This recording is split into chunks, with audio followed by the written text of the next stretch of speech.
याची कुणीही काळजी तुम्हाला भीतीच नाही. त्यामुळे भीती नाही. भीती लोकांची भीतीच नाहीये. काही राजकीय आम्ही चांगलंच करतो तर भीती कशाला पाहिजे. निखिलजी, काही राजकीय पक्ष आणि नेते या पद्धतीने बोलतात ना, त्यामुळे आमच्यासारख्यांवरचा विश्वास लोकांचा उडतो. वाईट हे झालेलं आहे. काँग्रेसच्या डोक्यात एवढी मस्ती गेली आहे की इतकं धडधडीत इतकी लोक रस्त्यावर येत आहेत. म्हणजे मला म्हणायचं की एक लक्षात घेतलं पाहिजे की RTI माहितीचा अधिकार आला, इलेक्ट्रॉनिक मीडिया, डिजिटल मीडिया इतका ट्रान्सपरंट करत चाललाय. समाज जीवन ट्रान्सपरंट होत आहे. मग आपली संसदीय प्रणाली ट्रान्सपरंट करायला नको का? आपल्याला आपलं गव्हर्नन्स ट्रान्सपरंट करायला नको का? म्हणजे माझं असं मत आहे की लोकपाल विधेयक म्हणजे काय, तर we are moving 4 steps ahead regarding transparency. म्हणजे डिजिटल वर्ल्डमुळे जगामध्ये सगळ्या प्रकारची ट्रान्सपरन्सी येते आहे. तर तुमच्या कायद्यामुळे तुमचा व्यवहार तुम्ही कसा करता याची ट्रान्सपरन्सी तुम्ही आणणार नाही का? आणि त्याला हा जनतेचा पाठिंबा हा त्याला आहे. तरुण जे येत आहेत काँग्रेस पक्षाने डोळे मिटलेले आहेत. मला असं वाटतं काँग्रेस पक्ष कन्फ्यूज आहे. मी प्रणव मुखर्जींसारखे सिनियर माणसं यात इन्व्हॉल्व्ह झाली असती हा प्रश्न आला नसता. हे जे सुप्रीम कोर्टात वकिली करून जे आलेत ना इकडे वकिली करायला, अशांच्या हातात जर पक्ष दिला तर हे सिब्बल, मनीष तिवारी, महादेव शेलार वकीलच चालवतात का? शेलार कार्यकर्ते आहेत त्यातले. पण मला असं वाटतं की शेवटी अशी आंदोलनं महाराष्ट्रात शांतपणे विचारतो, महाराष्ट्रात एवढी जनता अण्णांच्या पाठीशी आहे, काँग्रेस पक्षाला काहीतरी फेरविचार करावा, आत्मपरीक्षण करावं असं वाटत नाही? त्यांनी केलं ना.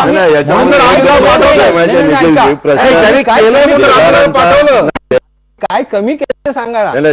ज्या काय कमी केलंय ते सांगा असं तुम्ही म्हणताय. एक मिनिट महातेकर, विश्वंभर चौधरी दिल्लीहून आहेत, त्यांना काहीतरी बोलायचं आहे. विश्वंभर, काय प्रतिक्रिया तुमची या सगळ्यावर? खरं म्हणजे ना शेलार साहेब, तुम्ही you are defending a case which you have already lost, पण तरी मी अनुकंपेच्या तत्वावर बोलतो तुमच्याशी.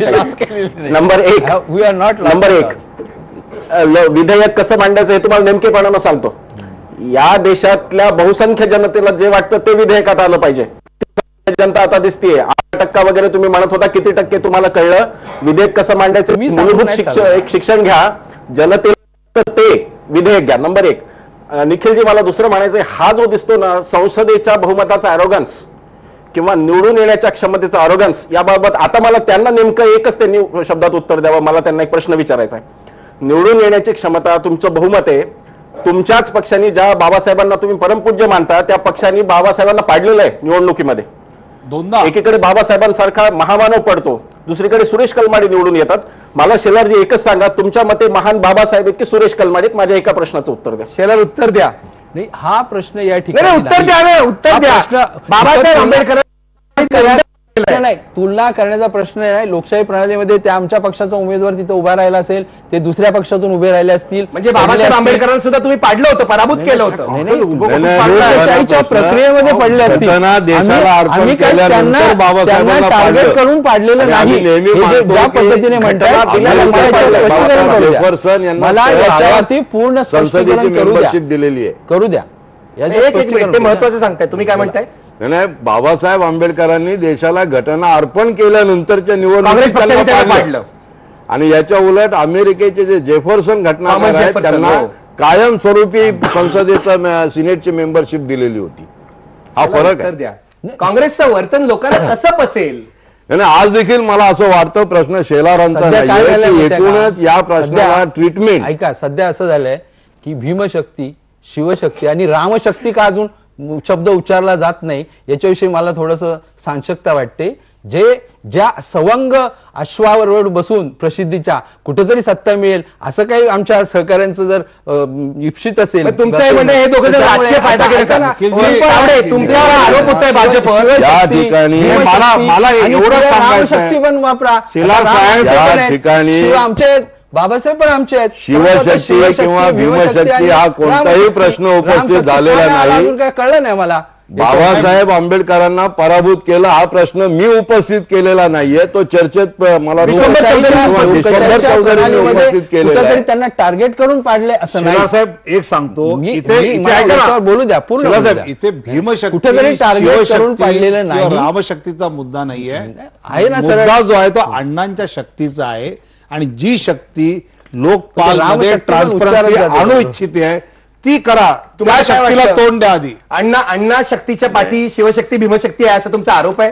खऱ्या हे फायदा उठवण्याचा प्रयत्न करतायत. मनापासून नाहीत ते, मनापासून नाहीत. परंतु आता काँग्रेसला कुठेतरी षडयंत्र चाललंय बदनाम करायचा, चला असल्या अश्वावर आपण आरूढ होऊया, मग आपला काट्याने काटा निघतोय बघूया असं. नाही तर मनापासून मनाने ते अजिबात मनात प्रोसिजर माहिती आहे. ज्या वेळेला लोकपाल विधेयकासाठी अण्णा उपोषणाची भाषा वापरत होते त्यावेळेला दिल्ली पोलिसांनी 3 दिवसाची त्यांना मुदत दिली.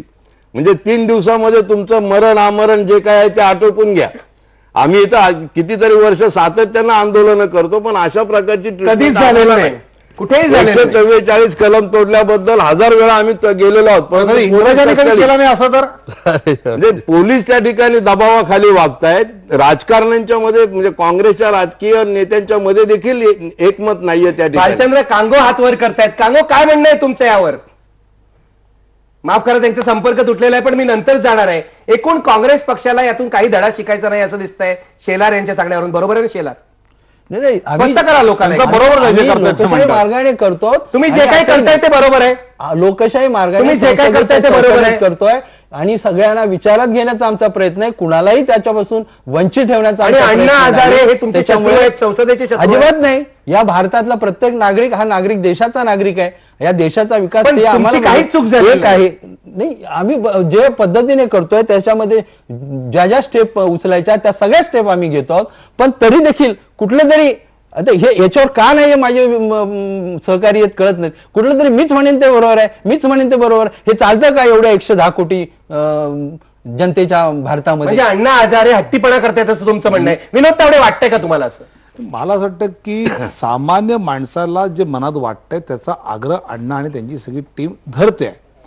पुन्हा मला हेच म्हणायचं की ते जे म्हणताय ते संसदेमध्ये तुम्ही सगळी चर्चा करा, स्टँडिंग कमिटीकडे पाठवा, जॉईंट सिलेक्ट कमिटी, तुम्ही सगळं करा ना. तुम्ही कोण अण्णांनी त्याला नकार दिलाय का? मी संसदेचं ऐकणार नाही, संसदेमध्ये पारित नाही केलं तर मी ऐकणार असं म्हटलंय का? नाही. ते सातत्याने म्हणतात. IBA म्हटलं की संसद सर्वोच्च आहे, मी मानतो. मला असं वाटतं की ज्यावेळी एखाद्या संवेदनशील सरकारने आम आदमी म्हणणारा पक्ष जो आहे ना त्यांनी सामान्य माणसाच्या संवेदना समजून घेतल्या पाहिजेत. आणि हे केवळ काँग्रेसने नाही, सगळ्याच पक्षांनी सामान्य माणूस ज्या मला आश्चर्य हेच घेतलं पाहिजे. वाटतं. मला शेलार आश्चर्य वाटतंय, सर्व पक्ष काँग्रेस सोडून सर्व पक्ष असं म्हणतायत की आम्ही आत्मपरीक्षण केलं पाहिजे, पण तुम्हाला असं वाटत नाहीये. मी येतो तुमच्याकडे, तुम्ही उत्तर द्या, कारण मला खरंच हे तपासायचं आहे काँग्रेसला